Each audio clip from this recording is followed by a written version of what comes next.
Hirap ng paligo ng bata.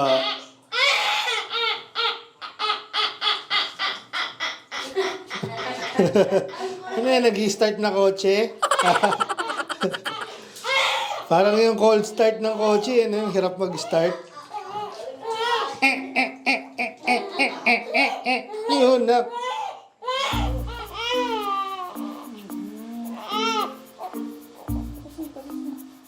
Hirap mag-anak, di ba?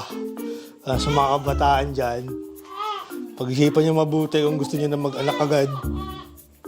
Mamaya mag-anak kayo, tapos ipapasa nyo lang yung responsibilidad sa mga magulang nyo, eh wag na. No? Hindi po madaling mag-alaga ng bata. Pagpapaligo pa lang, pagsubok na po, no? Malaki pa pala. Ano? Ano? Tama na iyak? Hmm?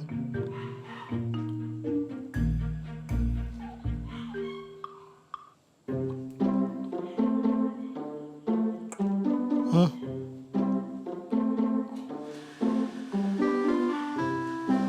A few moments later.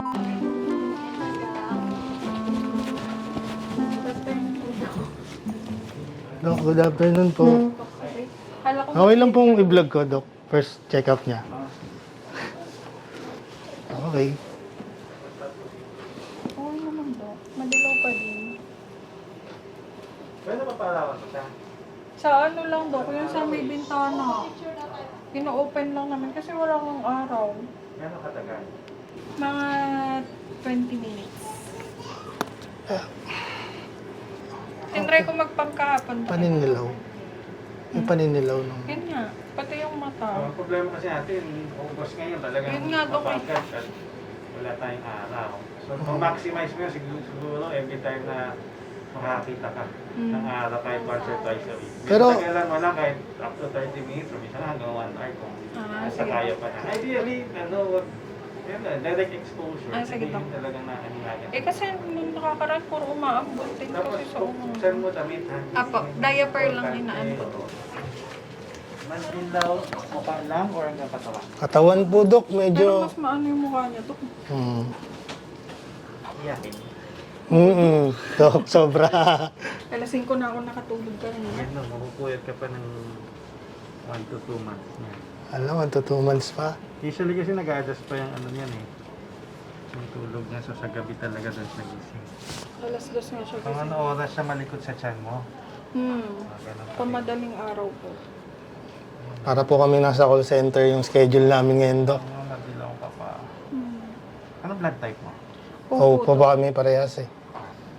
Ano, try mo muna sige, Doc. talaga ng Tsaka, Ayan, gutom ka. para makatipid tayo.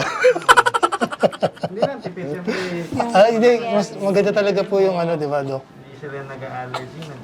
Wait lang, ano. Yung mga sakit. Oo, wala naman ng bebe iyakin. Kasi ang problem natin nga, walang araw. So, Oo nga, Dok.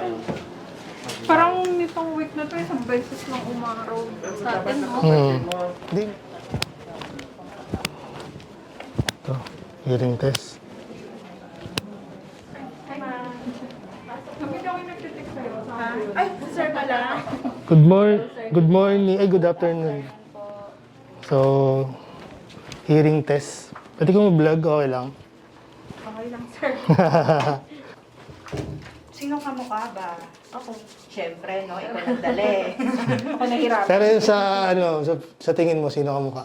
Ako nga. Huwag kang magkakamali ng sagot, ma'am. Siyempre, si ma'am. Babae ako eh. Alam kong ano eh.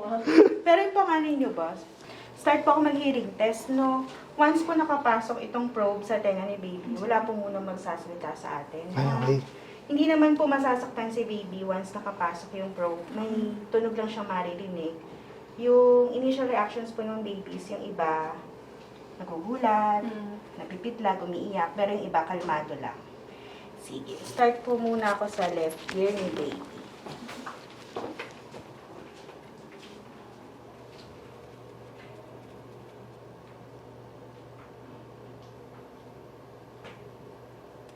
Thank you, Lord. Left ear, pass po si baby. Okay. Print ko lang, tapos right ear tayo. Thank you, Lord. Bilis lang pala. Ganun lang pala yun eh. Kala ko naman eh. Matagal pa yung Alam ko may Kala ko magsa-sound trip tayo dito. matagal pa yung pag-fill up nyo sa baba.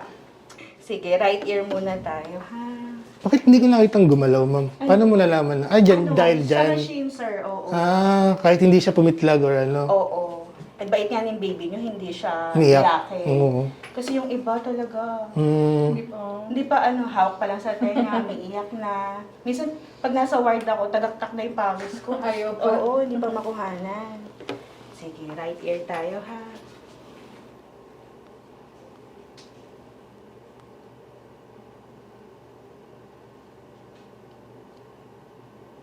Okay, perfect.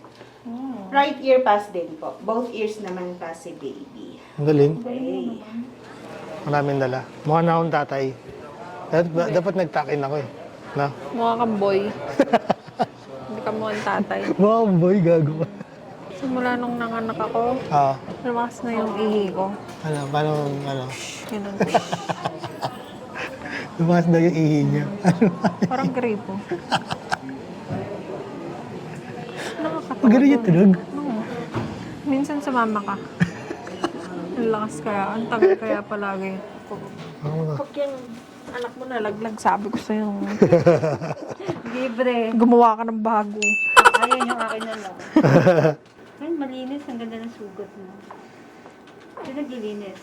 Siyempre ako. Pwede na itong basain. Huwag mo na siyang takpan, ha? Okay.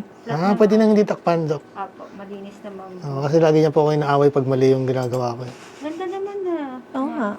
Parang linya na nga lang, oh. Galing. Tanggal ko na ito na sa taas. Sakit? Konti. Ayun po. Ayun na. Apo, yan lang naman. Ganda naman. Ayan na, late na siya ni Emily, oh. Laki na ng Sabi niyo pinili mo, parang anim na buwan ka pa din buntis. Di, 15 pounds na yung nawala sa'yo. Ayop na Okay to. na siya. Saka ulit. Pwede pa yan after 2 years. Kakasabi nga lang niya, ayaw niya na eh. Sige, sagutin ko na yung tanong ni Mark. Kailan daw sex mo? Ayun! Ayun! Gusto ko yung topic! Gusto ko yung topic! Pwede naman yan. Basta tanda mo, after 2 months, pwede ka na mag-work, fully healing ng sugat, matulong suture 6 months. Pero kung kung resume ng sex, convenience yun na yan, ha? Talaga? Ikaw pala magde-decide eh. Sabi mo mga 3 months. Yay! Mas maganda rin natin. Okay. Pero para convenience. Pero syempre, convenience pa rin ni mami yan. Bye-bye. Kaway kayo. Bye-bye. Congrats!